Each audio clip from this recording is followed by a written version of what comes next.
Well, the Denver Nuggets, they're stuck in the mud. They're in a little bit of a rut. They're stuck between a rock and a hard place. The Nuggets 2-4 since Jokic came back. And if you would have told us going into that stretch that this would be the outcome, not many would believe it.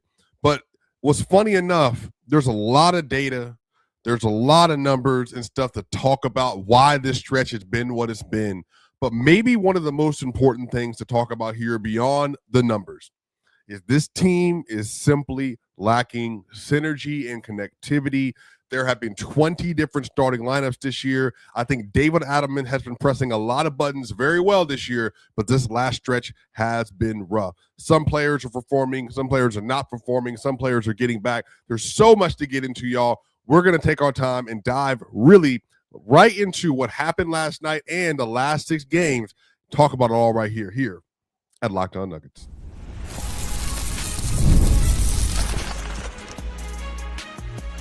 You are Locked On Nuggets, your daily Denver Nuggets podcast. Part of the Locked On Podcast Network, your team every day. All right, y'all, welcome to Locked On Nuggets. This is your daily Denver Nuggets podcast. I'm your host, Swiper, here talking about the Denver Nuggets, talking about all the things that have happened over the last 6 games and what happened last night versus the Cleveland Cavaliers as the Nuggets drop another clutch loss this year. Typically, they have been the best team in the NBA in the clutch, and for whatever reason this year, there have been multiple things that have not worked out correctly for this team, namely starting with their defense. Unfortunately, this team that has really shown that when the moment gets brightest, they can show up and do all the things they need to do. This Denver Nuggets team, they've just not been as consistent as you want them to be. Not been a marker of dominance for this team. The Nuggets are actually 13-13 in the clutch so far this year. But y'all know what to talk about, man. Let's get into it. So last night, the Denver Nuggets, they played versus the Cleveland Cavaliers. And you all, when I was watching this game, all my notes from this game indicate that the Nuggets were in control for really 90% of the game. They were the more aggressive team. They were the more dominant team. They were actually playing really good defense for stretches. The starters were scoring at a very high level. They were finding a lot of success in some of the lineups they were putting on the floor at times. Now, the Nuggets, the new thing that's been happening, as everybody in here is aware of, the Nuggets, what they've been doing is that when Nikola Jokic, since he's been back, they've kind of messed up and altered his lineup rotation. So typically he would play the whole first quarter or most of it, then not play the top of the second quarter, come back around the 7-6 minute mark in the second quarter. And then in the third quarter, he would play most of all, if not all, the third quarter. And then he would come back in, depending on the flow of the game, 8 minutes, 7 minutes left in the fourth quarter. And that's typically been how it's worked. But as of late, to make sure they're keeping his minutes down, like yesterday, he played 32 minutes and 59 seconds of basketball. What they've been doing is, and they said, all right, Jokic, so we're going to bring you in the first quarter.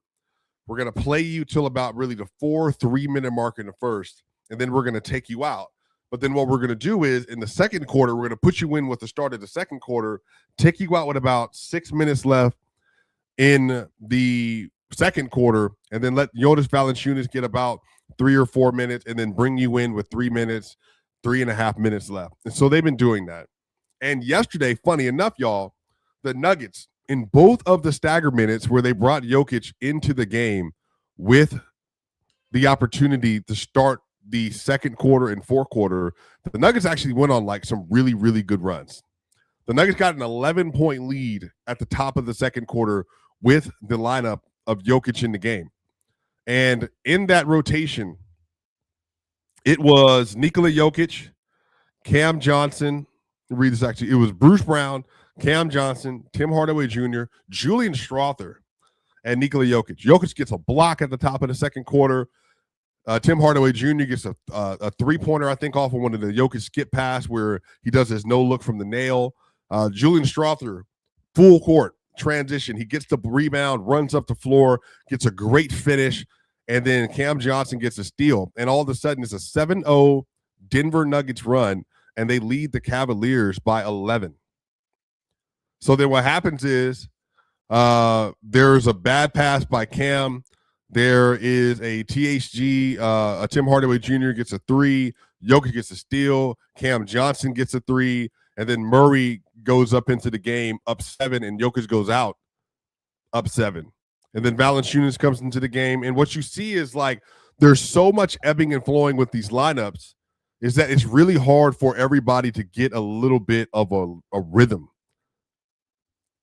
And so I'm watching these stagger minutes. I'm kind of like, huh. You know, they're getting leads, but they're not putting them away. They're not getting to the moments in the game where it's like, all right, you know, they're fully in control. They're snatching control, and they're taking care of business. They're putting themselves in a situation to get double-digit leads and maintain them.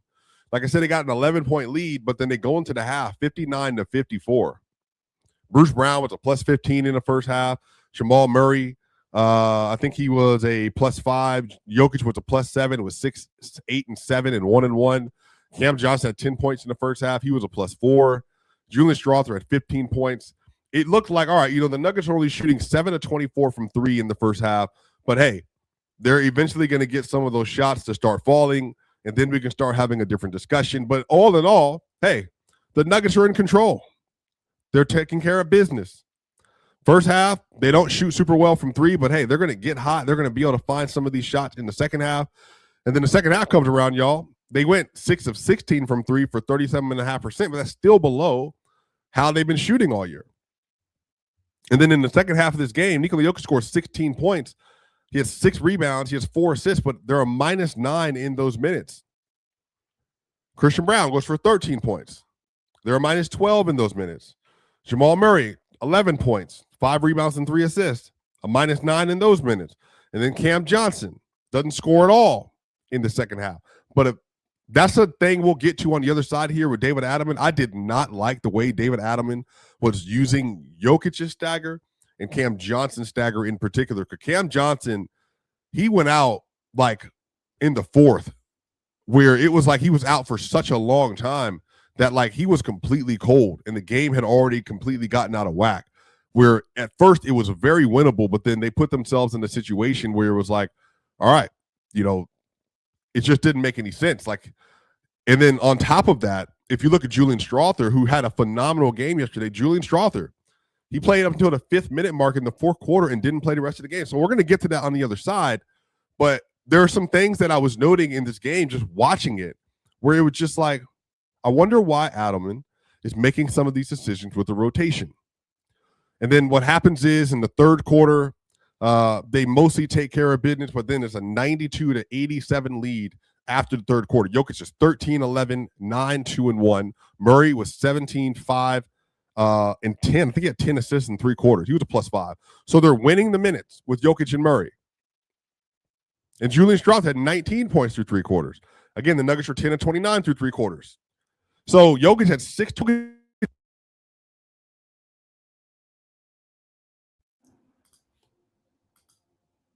So Jokic had 6 turnovers at this point through 3 quarters. And he was being really sloppy with the basketball. And a lot of the turnovers that he had that I was noting on film were, you know, when Jokic gets into that mode where he wants to get everybody involved and he wants to make sure everybody's touching the ball and everybody has an opportunity to score and all that kind of stuff. Like, again, we love it about Jokic. That's what Jokic does really well. But Jokic was doing it yesterday, like, to the point where it was like, all right, let's now, not all of them were his fault. He threw an entry pass, like the first turnover he had. It was an entry pass from the top of the key to Christian Brown. Wasn't the best pass in the world. It was a turnover. Jokic didn't get full control of the ball from a pass from Julian Strawther. Threw it out. This is all in the first 2 minutes of the game, by the way. Tried to make a pass to Cam Johnson. Threw it out. Jokic threw a bad pass from the nail to Julian Strawther, but I think he said that his wrist got hit on the pass, which it actually did. His arm gets hit on the pass from Thomas Bryant, so the ball gets deflected and goes out. And then Jokic has another entry pass to Murray that is just not a good pass. Again, this is all in the first half. Another bad entry pass. So that's 4, and then he gets his 5th one through 3 quarters, where, again, Julian Strawther sets a little bit of a ghost screen. He dives to the basket, but instead of diving straight to the rim, he dives like towards the baseline, and Jokic throws it to where he thought he was going to be, but he's not end up being there, and then it's a turnover. And then, like I said, the last one before the third quarter ended was 8 minutes left. The Nuggets were up 2, and it looks like the ball slips out of his hand, and then he doesn't make the accurate pass diving towards the basket. So, again, these turnovers, these are all turnovers where Jokic is trying to feed the Nuggets towards the rim or in scoring position. So it's the good with the bad. You take it and you leave it. But again, some of those possessions that they didn't need to get some of those passes, or they didn't get those possessions done, then they ended up losing by 2. And I think some of those turnovers ended up costing him in the long run. But again, you just take it with what when it comes. Like, Jokic is a phenomenal passer. He throws more passes per game than anybody in the league. That stuff will happen at times during the game, but you want to make sure you're making good, consistent passes. On the other side, I have a couple more notes that I want to get to about this game, but also talk about David Adelman in particular. And really, I think they're just running into a little bit of a rut, in part due to all the injuries and exhaustion and everything else. We'll get to all that and more here at Locked On Nuggets.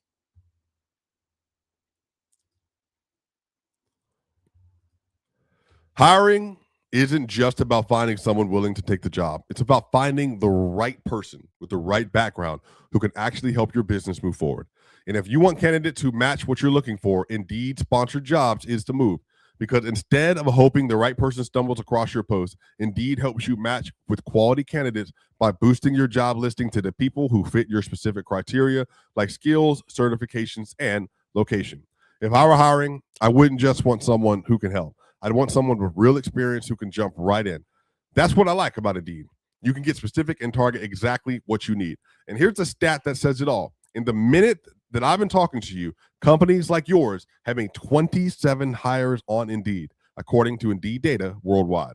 So if you're hiring, spend less time searching and more time interviewing candidates who check all your boxes. With Indeed Sponsored Jobs, listeners of the show will get a $75 sponsored job credit to help get your job the premium status it deserves at Indeed.com/podcast. That's Indeed.com/podcast. Terms and conditions apply. Hiring, do it the right way with Indeed. There's nothing like being in an NBA arena. The crowd, the energy, the moment. Getting tickets, though, that part hasn't always been so simple. That's why Gametime has become the go-to app for scoring tickets fast without the hassle. It puts the advantage back where it belongs, with the fans. Pull up the Gametime app. You can check out NBA games. You can look at the tickets within minutes. You can also get all of the price up front. No surprise fees at checkout. And being able to see the view from the seat before buying makes the decision easy. And great last-minute options, too, with NBA tickets showing up at really, really solid prices. So take the guesswork out of buying NBA tickets with Gametime. Download the Gametime app, create an account, and use code LOCKEDON for $20 off your first purchase. That's code LLCKEDON for $20 off. Download the Gametime app today. And remember, it's gametime.co, not .com. We'll be right back for more here at Locked On Nuggets. We're back for the second segment here of Locked On Nuggets. Shout out to you all. Hope you're having a phenomenal, excellent, wonderful, magnanimous day. I hope you have a great rest of your day. And this is the great week. This is NBA All-Star Week. So there's a lot of stuff we're going to tap into. I cannot wait to get into it. Also, make sure y'all tap in with the Everydayers Club. Make sure you continue to follow us wherever you can find us. Check out our Discord where Matt and Ryan are always there, always available, giving you the best information that you need and could ask for about your Denver Nuggets. So make sure you tap in with Locked On Nuggets. Continue to tap into all the Discord stuff and all the extra content you're getting. Shout out to you all, everybody that's a part of it. Also, if you're watching this live on YouTube, give us a like, share, and a subscription. We're on the way to 12,000 subscribers. And if you're listening to this on Apple iTunes and Spotify, give us a 5-star review. So let me talk about this a little bit here. So finish out this game. You know, Jamal Murray didn't have a great game either. So when you get less than ideal games from your two best players, then you're going to be in situations where you might be able to, you're going to lose at times. But again, y'all, here's the thing that's so frustrating. It's not that they weren't good yesterday. They were good through the first 3 quarters. They had the game in control. But it's just little stuff. It's dumb stuff. Bad decision-making, bad turnovers, bad process. I thought that the Denver Nuggets, I thought they rushed some shots they didn't need to rush. Once they got a little bit of a lead, Julian Strawther went for a very quick transition three that he just didn't need to have. But again, he's hot. He's playing well. Christian Brown had a step-back mid-range jumper that you didn't need to shoot. So there were several things that happened that I think just really took the wind out of the sails for this team. And I think that this situation in the game could have gone a lot differently, if they just would have been a little bit more patient on some of these possessions that they had offensively and get better shots. And like I said, to end the game yesterday, Jokic gets double, James Harden's on him, and then behind him, you get a great double from Jared Allen. And then so what Jared Allen then does is that he comes and overhelps. But here, y'all, he overhelps, and Tim Hardaway Jr. is wide open. He moves from the corner to the wing. Now, maybe he was a little bit too far behind the three-point line. That might have messed up his trajectory a little bit. But you get an elite three-point shooter that's been great all year, a wide-open three on a Jokic double. It happens. Like that part I can't complain about. That part I cannot complain about. That is a good shot. That's good process. It just didn't go in. And I thought Jamal Murray did not have a great defensive game yesterday. I mean, there were just a lot of blow-bys. But again, I think some of this is the wear and tear. They also just don't have their best defenders. There's so many different things, I think, that affected why yesterday's outcome went the way that it did. But ultimately, y'all, some of this I am also just saying, like, Adelman, I just don't really love some of the stuff that they've done. So they, since January 30th, since Jokic came back, which is a 6-game sample, they have been trying to find lineups that work. And they've been trying to find a way to get certain lineups on the floor that I think to fill in for starters, but also maybe help do some of the things that they need to do. The lineup that's gotten the most minutes since then has only played 25 minutes, y'all. That is Jalen Pickett, Jamal Murray, Spencer Jones, Peyton Watson, and Nikola Jokic. That lineup is a minus 31 net rating. Jalen Pickett hasn't been playing well since Jokic came back, and he's been a detriment to the lineup when Jokic has been out there. They also have another one that they've been running, 23 minutes played. Now, this is what they ran with yesterday that they didn't finish the game with. It's Nikola Jokic, Jamal Murray, Cam Johnson, Julian Strawther, and Christian Brown. Now, that team has a plus 19 net rating when they're on the floor, that 5-man unit. They got a 157 offensive rating. Again, only 23 minutes. Another lineup they've been running, 21 minutes played, is Christian Brown, Bruce Brown, Jamal Murray, Tim Hardaway, Nikola Jokic. 21 minutes played. That's a minus 2.5 net rating. So one of the reasons why also, too, is that Bruce Brown also wasn't having a great day. And I think yesterday, one of the criticisms I had for Adelman, even though he's been phenomenal for most of this year, he has not adjusted as quickly as I think you should, and as quickly as I would like him to, especially as of late. For instance, yesterday, Jokic played 33 minutes. Jokic played 8 minutes through the third quarter and then started for the first 6 minutes of the fourth. But then he went out with the 7-minute mark, 8-minute mark, and 9-minute mark, and then he brought him back into the game, and the game was already back closer than what it should have been. Like, I just don't think Jokic needs to play for most of that third quarter. If you're going to do that, then bring him back with time remaining in the fourth with like 10 minutes left. He played 9 minutes in the fourth yesterday. Just bring him back with 10 minutes left and then play the whole quarter. I just think taking him out in the clutch, it didn't suit anything. And then on top of that, it took Cam Johnson out for a 3-minute stretch. So you had Jokic and Cam Johnson and Julian Strawther out with Jamal Murray, with Christian Brown, with Bruce Brown, and Jonas Valanciunas and Tim Hardaway Jr. And those minutes were not good. I thought Jonas, played well in spots yesterday, but I think that they just kind of lost the plot a little bit in the fourth quarter, and I just didn't understand some of the decision-making that the team was making. And I wish that, and I hope that as Adelman continues to kind of filter out some of the decisions he's going to make with the lineup, that he just kind of get back to a little bit of a basic. Now, David Adelman, per Ryan Blackburn, did say yesterday, he highlighted how differently each group the Nuggets have had available has forced them to defend, blend rotations, and change up the rhythm of each game. And so I want to also say that. I want to acknowledge that yes, that is a difficult thing. The reason why the Nuggets look so sporadic, they haven't been able to play consistent lineups at all because every time they get a player back, they lose another one. And that player hasn't played in weeks or days.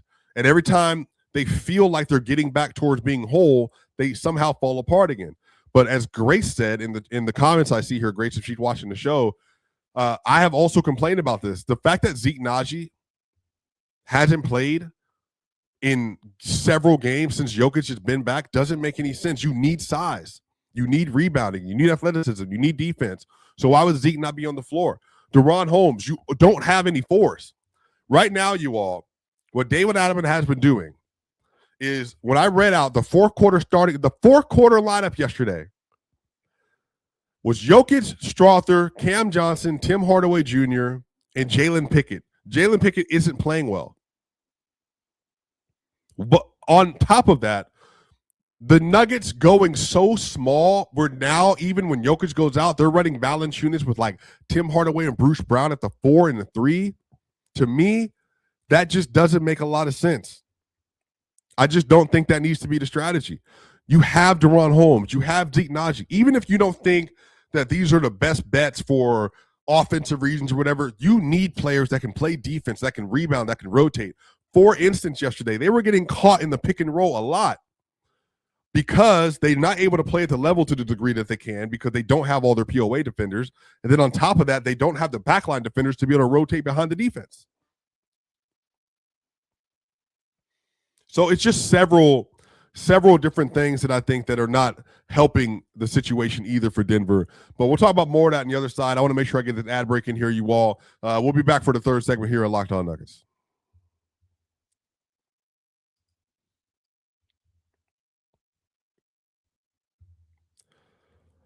The winter games are officially here. And if you're anything like us, you're locking in for events you only get to see on the biggest stage every 4 years.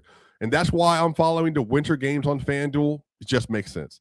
From medal counts to individual events to finding your angle on the sports you care most about, FanDuel gives you more ways to stay connected to the action.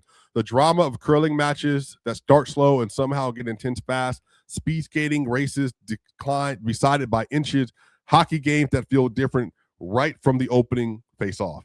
Make sure you check in with FanDuel to check out the Winter Olympics. FanDuel keeps the entire Olympic experience engaging from start to finish. The Winter Games are on, and there's no better way to follow than with FanDuel. FanDuel, play your game. We'll be back for the final segment here. Locked On Nuggets. We are back for the final segment here at Locked On Nuggets. Shout out to you, Al. Shout out to the team.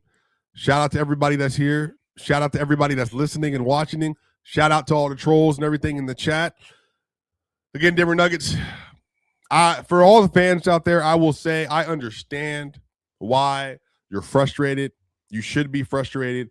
I'm looking at this right here just in terms of like the lineup data. Not a lot of great lineups in the last 6 games. And let me actually filter this out by games played to help this out a little bit. So the last 6 games of players that have played 4 or more games over the last 6 games. Jokic is number 1 in net rating with a plus 7.8. Next up is Julian Strother with a plus 2.9. Next up is Tim Hardaway Jr. and a plus 0.3. Everybody else that's played since Jokic has been back is in the negative in the rotation. And the player that has been the worst rotation player on the roster, there's 2 of them. Jalen Pickett with a minus 21.7 net rating, and then Jonas Valanciunas with a minus 9. What's happening right now, and a lot of this is being inflated by the Bulls game, is that the team, they're just simply not performing to the degree that we thought they would. Now, Christian Brown, if you filtered out the 3 games, he's number 1 in net rating with a plus 8.4. And then, like I said, Peyton Watson, when he was here, he was a plus 5, but obviously he's not a part of the lineup anymore. Again, y'all, I think their identity is just not there.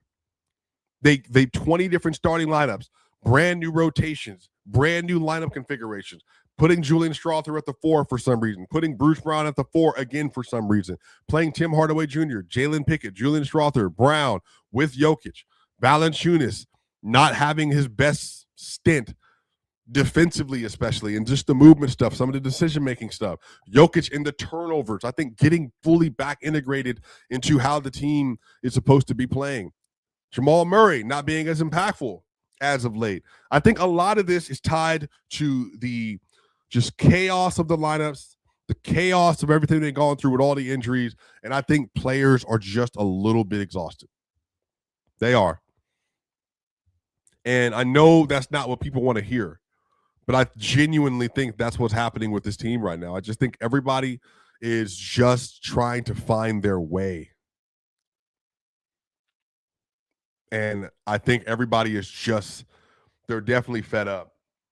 In some ways. Now they're in good spirits. They're not like down, they're not negative. Like the way they were talking after the game, they definitely seem like they're on the same page. But David Adelman also said, per Ryan Blackburn, about Jokic stagger rotation. He said it's not a fun thing for anybody. It really screws with your rhythm. He also said it's not why they lost the game. He said the Nuggets will revisit getting Jokic back to a normal rotation post All-Star break. But like I said, I think that if you're going to change the rotation up, I think there just needs to be more consistency.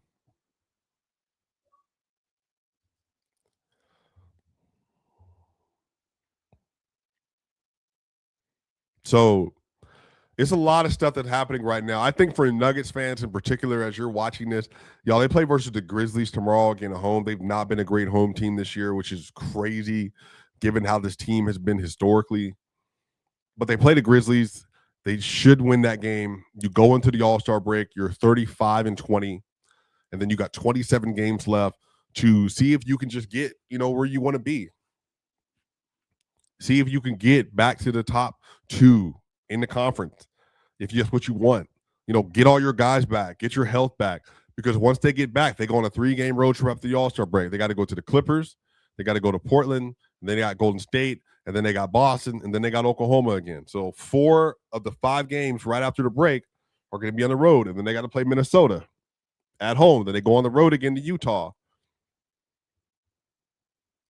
So, this stretch of the season, is going to be tough, but I think the biggest thing everybody needs to be looking out for, looking forward to, hey, y'all, we just need to get everybody on the floor.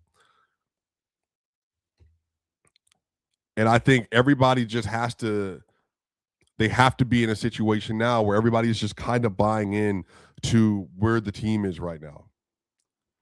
I think everybody is just trying to do too much, starting with Jokic. I think some of the passing that he had, like I said, the 6 turnovers in the first 3 quarters, they're all like good thought process passes. Like I understand what they're doing. They're all leading towards scoring. But it's just knowing when. And then yesterday, like I said, the last one that he had where he, his arms go in the Harden and the ball flies in the air, like, whatever. He thought he was getting a foul call, didn't get a foul call. It was a late double. And then the pass out to Tim Hardaway Jr. for a wide open 3. I mean, you're going to lose games like that. Like the Knicks game, I wasn't even upset with, y'all. Like, I think that the Knicks, they played with as much effort as possible. They played too much in that game. Murray, Jokic, and Christian Brown and Spencer Jones went out, and Peyton Watson went out. I think the Detroit game was not great. So I understand why things look the way that they look. But again, a part of the issue is that I think this team, they just need a break, and they need to be able to get their guys back to do some of the things they need them to do, which is just play defense, to be big, to be aggressive, and to be tone setters again. Because right now, the Nuggets, as of late, they don't get a chance to really be the tone setters that they normally are, because I think they just don't have the same kind of physicality that they had when everybody was there, everybody was available. So, like I said, the last few games they've lost, like I said, lost 4 or 5. It definitely is like frustrating. But for me, like I said, the biggest thing is I just want everybody to be out, like to get on the floor and get a chance to hoop. And I want to make sure that David Adelman obviously is just continuing to take steps forward. I think he's been phenomenal for most of this year. This is just a really difficult situation to maneuver for several different reasons. But the Nuggets are going to be fine in the long term. That I'm not concerned with. Not concerned with that. I think right now it's been a bit of a lull, in part because of everything they've been dealing with. But I just think Nuggets fans in particular, stuff happens. You're not always going to have your best play in, versus these big teams and stuff like that in a regular season. I think there's so many different things that happen over the course of a year that put you in these bad spots. And I think again, y'all, remember, Jokic started the season off slow, but then all of a sudden, Jokic turned into like, hey, you're having the best season of all time. And I think once he gets his rhythm back, I think he'll be back to that. I think Jamal's been phenomenal for large swaths of the year. He's been one of the 10, 12 best players in the league all season. I think he's allowed to have a down shooting game every so often. I think that obviously, you know, having Christian Brown get back to the lineup, and shout out to Christian yesterday, because Christian had maybe his best game of the year. Not defensively. He even took some ownership of that yesterday with how he performed and how James Harden was able to get off down the stretch of that game. But the fact that Christian was able to give you 20 and he made 4 threes, that's progress. So I know it's frustrating, y'all. I know this is not the outcome you were looking for. They absolutely should have won last night. They were in full control of the game. Full control of the game until 3-4 minutes left. And then they got down. So it is what it is, y'all. But make sure y'all like, share, and subscribe. Make sure you give us a 5-star review on Apple, iTunes, and Spotify. This is Swiper. This is Locked On Nuggets. Hey, next time I see y'all, I'm going to be in Los Angeles at NBA All-Star, y'all. Y'all know what time it is. See you on the other side.